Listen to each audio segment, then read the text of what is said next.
Жестока расправа на првата седница со посериозни точки на Комитетот за меѓуетнички односи од конституирањето на овој собраниски состав. Тема – информација за спроведување на Охридскиот договор, а требаше да се расправа и за програмата за работата на комитетот.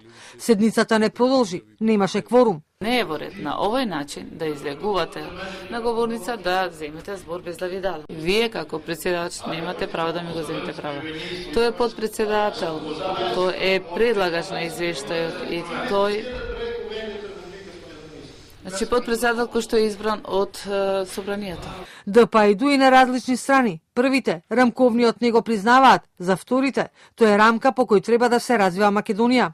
Тоа функционира одлично за нивните 100 функционери. Се збогатиле колку што сакале, прават што име по кејф, законот не ги санкционира никогаш. Се отишло и толку ниско од страна на овие бегови што некому за само едно обработување во име на овој Охридски рамковен договор нивен му бара 5000 евра. Се додека вие не објасните и не го вратите јавниот имот на градот Тетово, тоа Интерпромет, и одите и давате интервју или всушност отидете интервјуирајте ги граѓаните, ќе видите колкав имот во власта што цветаше во 2002 година се приватизирале. Секретаријатот за спроведување на рамковниот до крајот на годината треба да донесе стратегија за имплементација.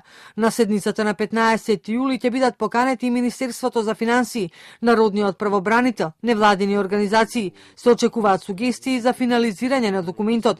Според Џафери, квалитетната анализа ќе придонесе за позитивен извештај на Европската комисија за Македонија во октомври.